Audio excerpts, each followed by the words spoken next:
saya Dede Betty Nur Hasana. Di sini saya akan menjelaskan pengertian tentang reksadana. Secara etimologi, kata reksadana berasal dari dua kata, yaitu reksa yang dapat diartikan jaga atau pelihara, dan dana berarti uang. Secara sederhana dapat kita simpulkan bahwa reksadana adalah kumpulan uang yang dijaga atau dipelihara. Sehingga dalam hal ini, istilah reksadana didefinisikan sebagai suatu wadah yang dipergunakan untuk menghimpun dana dari masyarakat pemodal untuk selanjutnya diinvestasikan dalam portofolio efek oleh manajer investasi. Menurut Undang-Undang Pasar Modal Nomor 8 Tahun 1995 Pasal 1 Ayat 27, reksadana adalah wadah yang dipergunakan untuk menghimpun dana dari masyarakat pemodal untuk selanjutnya diinvestasikan dalam portofolio efek oleh manajer investasi. Assalamualaikum warahmatullahi wabarakatuh. Sebelumnya, perkenalkan nama saya Arfi Destarini dengan NPM 434 334 02 20 17 289. Di sini saya akan menjelaskan tentang cara kerja reksadana. Yang pertama, mengumpulkan dana dari investor dengan menerbitkan saham yang dijual kepada investor. Yang kedua, setelah dana terkumpul, reksadana akan menginvestasikannya pada surat berharga yang dianggapnya paling menguntungkan. Yang terakhir, reksadana akan membagikan keuntungan yang didapatnya kepada para investor. Sekian presentasi dari saya. Wassalamualaikum warahmatullahi wabarakatuh. Perkenalkan, nama saya Widya Rahif Fatmawati. Di sini saya akan menjelaskan mengenai sejarah reksadana. Sejarah reksadana pertama kali dikenal dengan nama Massachusetts Investor Trust yang diterbitkan tanggal 21 Maret 1924 ini adalah jenis reksadana yang bisa dibilang muncul pertama di zaman modern, meskipun pada masa-masa awal tahun 1744 yang didirikan oleh seorang Adrian van Kettwich. Di Indonesia sendiri, perkembangan reksadana dimulai pada tahun 1976 yang diawali dengan munculnya PT Dana Reksa. Pada waktu itu, PT Dana Reksa menerbitkan reksadana yang disebut dengan Sertifikat Dana Reksa. Setiap hari, harga unit Dana Reksa ini diumumkan dan didengarkan melalui siaran radio, bersamaan dengan harga 9 bahan pokok. Kemudian, pada tahun 1995, berdiri sebuah reksadana tertutup, yaitu PT BDNI Reksadana, dengan menawarkan 600 juta saham dengan nilai satu saham sebesar Rp500, sehingga terkumpul dana sebesar 300 miliar. Hai, Assalamualaikum warahmatullahi wabarakatuh. Perkenalkan, nama saya Laude Rangga Kusumawardana dengan NPM 4343 3402 2017 221. Di sini, saya akan menjelaskan tentang bentuk-bentuk dari reksadana. Bentuk-bentuk dari reksadana ini sendiri dibagi menjadi dua tipe loh. Tipe pertama, ada yang disebut sebagai reksadana berbentuk perseroan, atau biasa juga disebut sebagai investment company. Reksadana berbentuk perseroan ini sendiri merupakan suatu perseroan terbatas atau suatu perusahaan yang dari segi hukumnya itu tidak jauh berbeda dengan perusahaan lainnya. Tetapi yang membedakan itu sendiri terletak pada segi usahanya. Reksadana berbentuk perseroan ini berjalan pada bidang usaha pengelolaan portofolio investasi. Nah, pada reksadana berbentuk perseroan ini sendiri dibedakan berdasarkan sifatnya itu ada dua. Yang pertama ada yang namanya reksadana terbuka atau biasa disebut sebagai open end fund, dan reksadana tertutup atau biasa disebut sebagai closed end fund. Tipe yang kedua yaitu reksadana kontrak investasi kolektif atau biasa disebut juga sebagai unit investment trust. Pada bentuk reksadana yang satu ini, kontraknya itu dibuat oleh manajer investasi dengan bank kustodian, di mana kontrak tersebut juga sebagai pengikat pemegang unit penyertaan sebagai investor. Nah, melalui kontrak ini, manajer investasi diberi wewenang untuk mengelola portofolio sahamnya ataupun efek dari bank kustodian dan diberi wewenang untuk melaksanakan penitipan dan administrasi investasi. Sebelumnya, perkenalkan nama saya Devia Dinur Safitri. Di sini saya akan menjelaskan mengenai jenis-jenis reksadana. Jenis-jenis reksadana terbagi menjadi 4. Yang pertama ada reksadana pendapatan tetap atau fixed income fund, yaitu reksadana yang melakukan investasi sekurang-kurangnya 80% dari dana yang dikelola aktifannya dalam bentuk efek bersifat hutang. Umumnya memberikan penghasilan dalam bentuk bunga seperti deposito, obligasi syariah, SPBI, dan instrumen lainnya. Yang kedua ada reksadana saham atau equity fund, yaitu reksadana yang melakukan investasi sekurang-kurangnya 80% dari dana yang dikelolanya dalam efek bersifat ekuitas. Pada umumnya, efek saham memberikan kontribusi dengan memberikan hasil yang menarik dalam bentuk capital gain dengan pertumbuhan harga-harga saham dan dividen. Yang ketiga ada reksadana campuran atau cyclic-share fund, yaitu reksadana yang mempunyai perbandingan target aset alokasi pada efek saham dan pendapatan tetap yang tidak dapat dikategorikan ke dalam ketiga reksadana lainnya.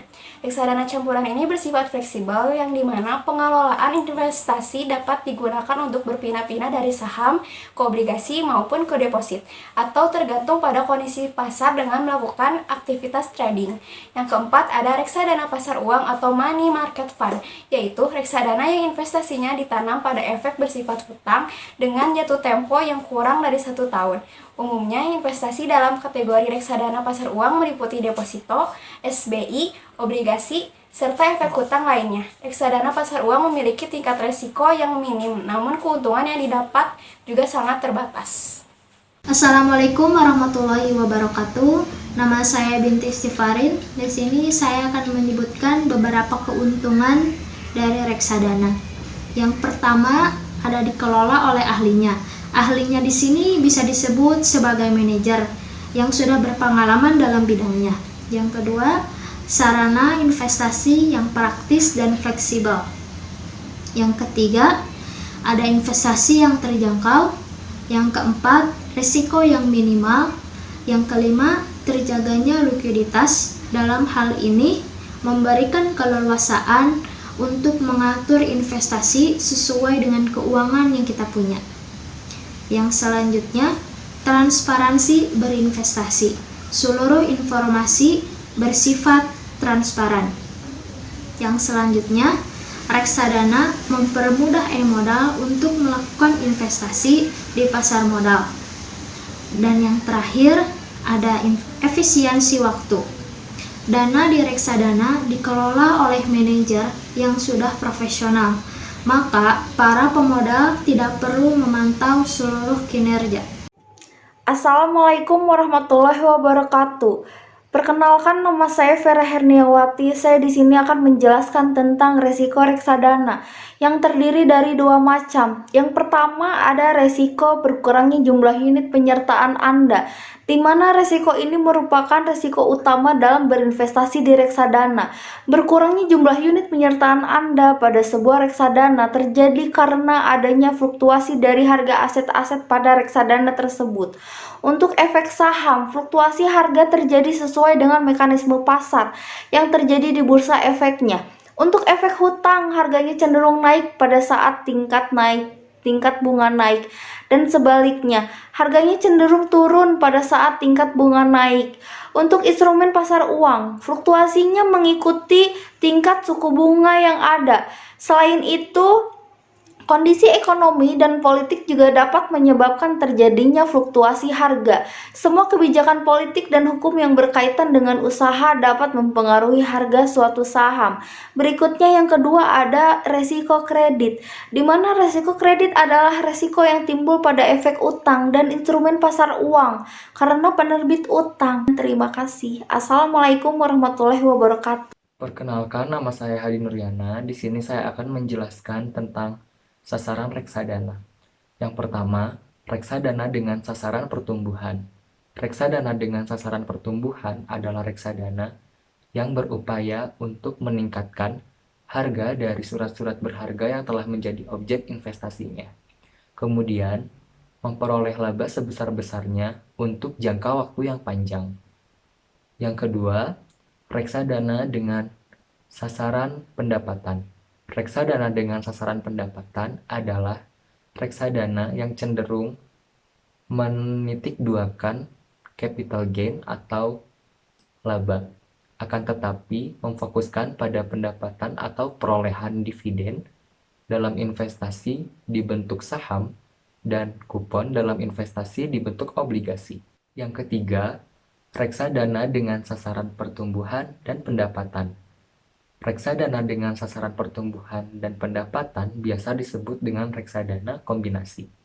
Oleh karena itu, tentunya pengertian dari reksadana kombinasi adalah gabungan dari di antara kedua penjelasan-penjelasan sebelumnya. Yang keempat adalah reksadana keseimbangan. Reksadana keseimbangan adalah reksadana yang bersifat moderat terhadap pertumbuhan dan pendapatan, juga ekonomi makro. Oleh karena itu, ketika terjadi bullish market, maka investasi akan dikerahkan kepada saham blue chips. Sedangkan ketika terjadi bearish market, maka investasi akan dikerahkan kepada obligasi. Saya Jihan Fauzia akan menerangkan mengenai nilai reksadana dan harga pasar reksadana. Nilai reksadana ditentukan oleh apa yang disebut NAV atau Net Asset Value atau nilai aktiva bersih NAB. Angka NAB ini bisa dicari dengan membagi total nilai investasi reksadana dengan jumlah sertifikat yang diterbitkannya. Sebagaimana telah disebutkan di atas bahwa reksadana adalah perusahaan investasi. Perusahaan investasi ini merupakan jembatan bagi investor, individu maupun lembaga untuk melakukan investasi. Harga pasar reksadana. Harga pasar reksadana merupakan harga yang telah disesuaikan dengan kondisi pasar atau mark to market. Sesungguhnya harga pasar ini juga tergantung pada nilai reksadana. Sebagaimana diketahui, nilai reksadana merupakan NAB. NAB ini tergantung pada portofolio investasi yang dilakukan oleh manajer investasi. Dengan demikian, NAB akan dipengaruhi oleh harga saham setiap hari. Pada gilirannya, NAB ini akan mempengaruhi harga pasar. Namun demikian, masih ada faktor lain lagi yang mempengaruhi harga pasar, yaitu dividen dan juga capital gain. Jadi tidak selalu terjadi bahwa peningkatan NAB akan meningkatkan harga pasar reksadana. Perkenalkan, saya Tian Agustina. Di sini saya akan memberikan kesimpulan dari presentasi yang telah kelompok kami buat. Jadi, reksadana adalah wadah dan pola pengelolaan dana atau modal bagi sekumpulan investor untuk berinvestasi dalam investasi yang tersedia di pasar dengan cara membeli unit penyertaan reksadana. Reksadana memiliki andil yang amat besar dalam perekonomian nasional karena dapat memobilisasi dana untuk pertumbuhan dan pengembangan perusahaan-perusahaan nasional, baik BUMN maupun swasta. Reksadana merupakan jalan keluar bagi para pemodal kecil yang ingin ikut serta dalam pasar modal dengan modal minimal yang relatif kecil dan kemampuan menanggung resiko yang sedikit. Di sisi lain, reksadana memberikan keuntungan kepada masyarakat berupa keamanan dan keuntungan materi yang meningkatkan kesejahteraan material. Terima kasih. I can fly the sky. Never gonna stay. 내가 지쳐 쓰러질 때까지 어떤 이유도 어떤 변명